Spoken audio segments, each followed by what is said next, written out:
Before we jump into the meat of this video, I just want to say, in a stunning betrayal, First Tour Guardsman stole my fashion. This White Scar Vanguard with the White Wolf aesthetic was my look. This was my idea. It was brazenly taken from me like a thoughtless child reaching to consume a snack that he didn't pay for, that he didn't work for, and my diss track is going to be forthcoming shortly for this betrayal. Either that or a boxing match, I'm not sure yet, but he will know my wrath. We're on to Cincinnati. Space Marine 2. I've been playing a lot of Vanguard. You saw our first run at the middle of Vortex Beast a few days ago. We've since completed a bunch of the dailies and weeklies with this new heroic unlock system. There's one build in particular that I've really enjoyed and played far more than any other over the last month or so, even before patch 10.0. That is the double Melta Inferno on Vanguard. As you guys know, I'm playing a lot with First Tour Guardsman. He's a really talented player with some really nice guides on YouTube. Scary good at this game, and deeply knowledgeable when it comes to Space Marine 2. But if you watched him before, you know he plays a lot of True Solo, and True Solo is a different ball game compared to running with a competent squad. He told me the Melta rifle was bad. I told him he plays solo, so his views on good and bad weapons are warped a bit by the content that he plays. Obviously, the things that you need to do when you're playing solo are different than what you need when you have a team with you, and that sometimes the highest skill and the most knowledge doesn't always translate to reality for the average player. There's certainly things as a solo player you absolutely must have that don't carry over in the same capacity to playing with a competent squad in pub games or when playing with friends, right? I think this is one of those times. The Melta and Inferno build for Vanguard that I'm running absolutely 100% has some limitations. There are elements in which it does not excel, but it is really fun. It's easy to use and understand. It does a lot of damage, and it synergizes incredibly well with the skill tree and weapon perks to make a skinny twink in Phobos armor feel like a Chad Terminator and Gravis or Tactical Dreadnought. Essentially what we're going for here is stacking prestige perks that give armor when killing enemies or using the grapnel hook with damage resistance from the skill tree, and weapon perks on Inferno Pistol and Melta Rifle that give armor back when killing multiple enemies. With those right selections of perks and talents, you can become insanely tanky and survivable in horrible situations and have one of the best wave clear, crowd control, and contested HP regen setups in the entire game. You may only have 2 armor clips to start out, but you have some of the easiest ways to regen that, and a whole suite of stacking damage resist from his tree and iframes during grapple that can make you close to unkillable when utilized correctly. Before we take a look at all of that, I want to talk about the power axe, because I already know people are gonna freak out and scream at me the power axe is not good right now. I know, I am aware. Saber absolutely cooked with the animations and general flow of this weapon. It is so much goddamn fun to use, and that is why we are running it right now. It feels fun. The executions and chains are amazing, and frankly, I just love power weapons, right? But it is without question the weakest melee weapon for Vanguard right now for a multitude of reasons. And ultimately, I would argue that doesn't really matter a whole lot. If you like the feel of the weapon, you should use it. I do, and therefore I will. Absolute can be difficult, but it's not Havoc 40s in Darktide. There are way harder games in Space Marine 2. It's not so difficult you can't run the weapons you want to run when you want to run them. So, if you like the Power Axe, you should run it. If you can't complete Absolute, it is not because the Power Axe is failing you. It is probably your decision making and fundamentals or your teammates. And sometimes it does come down to your teammates or you. It's one of those things, right? With that said, the Power Axe 100% has some problems right now, issues that I hope will be addressed quickly. Number 1, the main special mechanic with this weapon is the Power Stance, which can only be entered by parrying an attack. You may have noticed this already, but perfect blocks don't count as parries, and in fact do not give you access to Power Stance in any way, shape, or form. So block Power Axe is functionally dead on arrival. You can actually still use it if you want. I have. It's perfectly playable. The lights and the extra damage you get from it can be nice, but it's quite a bizarre design decision from Saber to add a unique stance that just cannot be accessed in any way by 33% of the weapon archetypes in the game. Balanced, block, or fencing. Block is just cut out of this entire stance completely. For the other two, balance and fencing, after a perfect parry, you'll flourish the axe over your head, you'll enter your stance, and from that point, you can input a heavy to do a backstep power wave that knocks back Minoris and can be comboed into a gun strike, or with another perk on the axe tree can further be comboed into an overhead attack that follows up and can be granted AoE properties at the end of the tree. These can be marginally useful, I guess, creating a little bit of space for your gun strikes, but there's absolutely nothing crazy about either attack. They don't do tons of damage, they don't have tons of special properties. It's basically a little bit of extra space so you don't get hit when you're going for the gun strike. In my experience, it's how I've been using it. The entire setup of the tree is honestly very strange. It was not very well thought out. I don't think you can't get the discharge AoE from the overhead at the end of the tree if you pick up riposte earlier on to even unlock that overhead functionality when you enter the backstep and power stance. So you can only get the benefit when doing the overhead running attack, which also does count as the overhead. But again, it makes you question why you'd even want to invest in and unlock further power stance functionality in the first place if it only works in that one capacity, right? The heavy attacks on the axe do this really cool double spinning attack, but they do half as much damage as a single light attack, meaning you have to land both parts of this long, drawn-out animation to even deal the equivalent damage of a single light.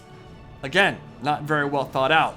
Super dumb, especially because the second swing of that combo will often miss, and your animation locked during it, so venom cannons and devours and all manner of unblockables can punish you heavily while you roleplay as Anakin Skywalker and do that spinning shit.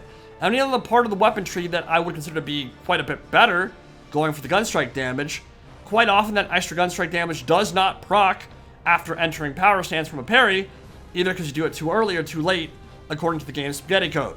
I'm not actually sure the functional reason for why it doesn't register, but half the time or more, you don't get that extra 20% damage from the gunstrike. So, yeah, there's a lot of jank going on with that. It definitely needs some more loving and working. Overall, the power stance is gimmicky and not particularly impressive. The power axe itself does not do a whole lot of damage, and is instead more like a vehicle for parries and gun strikes, which is how a lot of the melee weapons felt before they were buffed. I think the power axe was probably implemented and originally designed around that time when melee wasn't quite so good, and so it'll probably take a patch or two to bring it up to speed, but I do expect that it will be getting some buffs in the coming days or weeks or months or years. Obviously, it should not be a parry stick.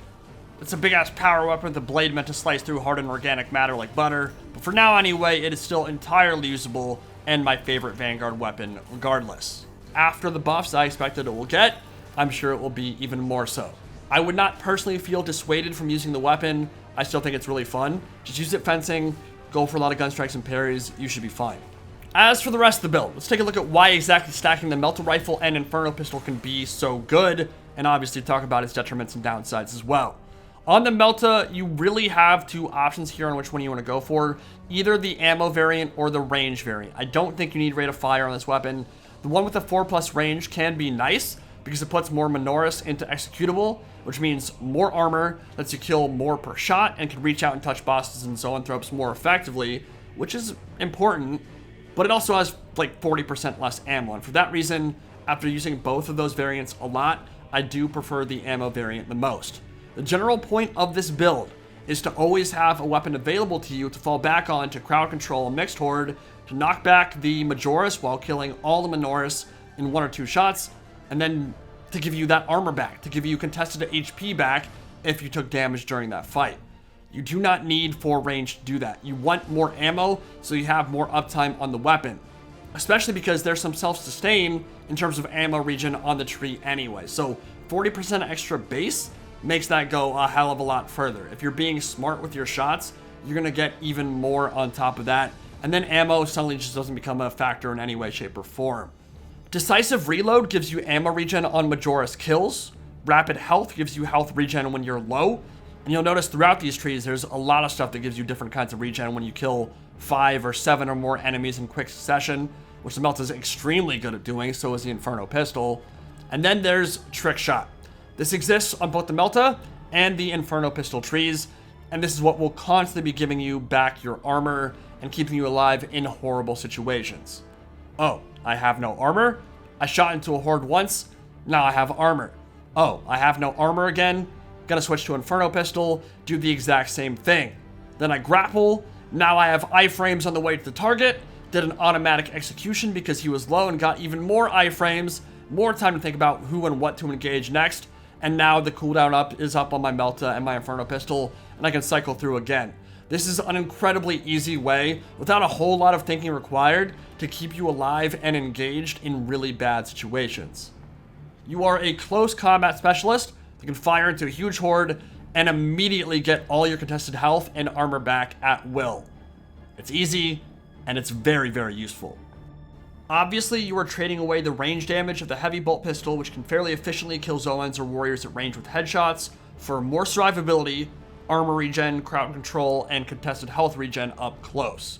If your team comp is Bulwark without Block Fist and maybe like Assault, you may not want to run double Melta. Your team's ability to deal with threats from range or nuke down bosses may be compromised then. Not a death knell by any means, but it's something to think about. With Inferno and Melta Rifle, you have poor range and kind of mid boss damage. Melta isn't like completely terrible versus bosses or anything, but it's nothing special, and in that role, you'd certainly get more out of firing an SMG into the Carnifex's face. So what I like to do is focus on ads when a Terminus spawns in, especially if my teammates are boss killing classes like Heavy or Tactical or Bulwark rocking the Block Fist, which for those of you who don't know, is probably the most overpowered weapon in the game currently. Obviously, your play should change depending on what's needed in that situation, where the spawns are, what have you, but remember when Terminus spawns, so does Majoris and Extremis Wave, which happens again once it drops to half HP. Those waves will be coming from in front and from behind. Now, Vanguard, as a grapple class with Phobos armor, very fast, very maneuverable, has the ability to completely cut a wave of spawns out of a fight before they can ever pressure your teammates or even see them. So get aggressive. Go meet that wave before they can even get their Venom Cannons or the Devourers within line of sight on your teammates, and you're built for the sustain in that kind of grind. You can completely crowd control a horde of warriors simultaneously. You can stagger lock 5 or 6 of them with a single shot or 2 or 3 shots in a row from a Melta. Then you go in, you kill one. You lock down the Extremist spawn that comes in as well, and suddenly your teammates aren't being pressured. They can deal with that Carnifex or Neurothroat very effectively if they even kind of know what they're doing, because they're not dealing with the ads, which will typically be what kills you. The reason people wipe is rarely because of the Terminus boss itself. It's because they're also getting shot up by ads while they're focused on that boss. So you shut that down early, you make it way easier for your team. You made a big impact already.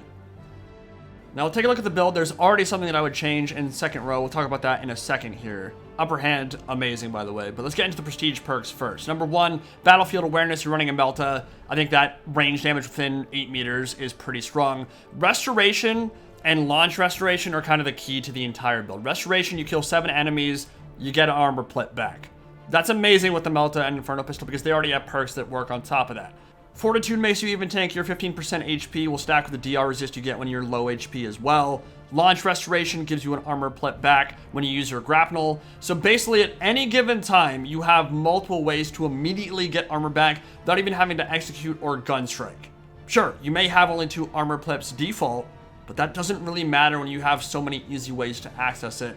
And really all these things stacking together is what makes you so incredibly tanky, on top of the iframes from grapnel and then the executions that come afterwards. A lot of synergy on this tree, that's for sure. Now, upper hand is an incredible perk. After a perfectly timed parry, block, or dodge, you do not lose control upon taking heavy hits, and you cannot be knocked backwards for 10 seconds. That is going to synergize incredibly well with your Melta. It basically means you can't get knocked over after you parry, then you just fire into horde, you get all your HP back. Duelist, I would not recommend unless you're running a block weapon. If you're running a block weapon, I can maybe see you getting away with running this. And obviously if you have issues parrying things, then this can be a very useful perk. But there's no question of mine, Conviction is the best perk in this row. It's a really, really strong perk. When your armor is fully depleted, you take 25% less health damage for 10 seconds. I mean, this is exactly what we're going for here. We're looking for stacking DR when you're on 0 or low armor. Anything that keeps you alive so that you can get another armor plate back and get right back into the fight. So I would always go Conviction here unless you're running a block weapon. There are maybe some situations where the extra parry window can be useful. If you're struggling with the parry system, that can be a nice little cushion for you. But Conviction is definitely the best perk in this row, and I don't think it's a particularly hard argument here. In the third row, when I'm running Melta Rifle and Inferno Pistol, I like to go Consecutive Execution. Again, it's the exact same requirement for the Melta armor plip and the Inferno armor plip. You kill 5 or 7 enemies simultaneously. There are like 6 different things on his unique skill tree and on his weapon trees that have that requirement. You get a Melta back. So you get, basically anytime you kill a group of enemies, you get a Melta bomb back. That's very strong. Unmatched Zeal, I personally think is the easiest and best one to get value out of. Inner Fire in the last row of the team perk is also very good, but I like Unmatched Zeal on Absolute, especially when playing with pubs, because you're not going to be able to rely on the banner heals as much. If you're playing with a really competent team and a very competent bulwark player in the way that FTG can be, then Inner Fire to get him his banner all the time will be more than enough healing for your entire team. But 30% heal with all those extremist spawns is hard to pass up, man. It's so much HP. It's the most HP you can get in the game outside of an Inner Fire bulwark. So yeah, I would say Unmatched Zeal when running Absolute or Hard Siege it feels like an auto include for me in a lot of situations. Moving on to row 5 and the gear perks, I definitely like to go Restless Fortitude. After a diving kick, you take 40% less range damage for 10 seconds. Again, stacking DR is the name of the game here, especially when it comes to annoying stuff like Devourer, Shards, and Venom Cannons being tossed your way.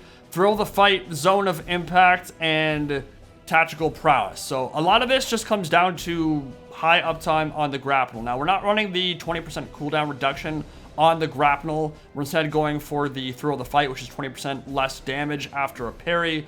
Obviously, that's synergized with a lot of what we're going for here. But yeah, Tactical Prowess is amazing. What this perk does is anytime you grapnel in on a target who has less than 33% health, unless they are a terminus enemy, they will instantly die and be executed, and you'll be rewarded back an entire charge of your grapnel hook. Now, that's really good, especially with Zone of Impact, because when you use Zone of Impact, everything around the grapnel target gets nuked. I don't know what the damage value itself is, but it can put Chaos Spawn, Warriors, Majoris, Extremists into red, all around you. So that's big AoE damage there, and it's very easy to proc. Now, the one downside of the Tactical Prowess build is that it actually does not proc the 40% damage reduction from ranged combat in the first gear row. I don't know why that is, but I'm like 98% sure that Restless Fortitude, the 40% damage reduction to ranged combat after grappling, does not work when you get a execution from Tactical Prowess. So just keep that in mind. There is some anti-synergy there that's, I don't think, intended. I think it is bugged, but it's how it works. You also might be wondering why I'm not running Adrenaline Rush, which was kind of a staple of early Vanguard play. Number one, they did end up nerfing the HP regen you get from killing Majoris or Extremists, executing them. So that is one big downside to not running it anymore. The other is that with the increased amount of Extremist spawns in Absolute and especially Siege hard mode now, you really just don't need the extra health regen on top of Unmatched Zeal. The 30% you get from any special that you kill is already more than enough for you and your team in most situations. I think you're going to get a lot more value out of the Tactical Prowess build and the grapnel, the free execution when they're low. Because, I mean, one, it helps get rid of those high-value targets much quicker.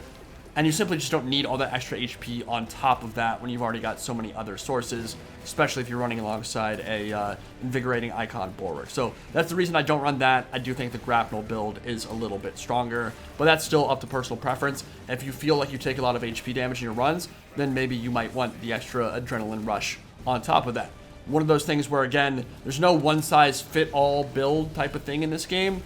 Typically speaking, you're going to want to make some tweaks here or there to fit your own playstyle and how you perform in your own runs. So that is the overall build. Again, the Melta and Inferno does have some downsides, the biggest ones being your boss nuking potential is not particularly impressive. You don't have a ton of range, but that's okay. What you're doing is trading a lot of that for your ability to be incredibly sustainable and tanky in long dragged-out fights, to continuously get your armor back, to consistently stack damage resistance, and be able to clutch in horrible situations. And that is something that Vanguard does very well, and it's one of the reasons why I've been having so much fun with this build. So hope you guys enjoyed, hope that was helpful, and I will see you all in the next one. Any Pride signing out for now. Have a good one, guys.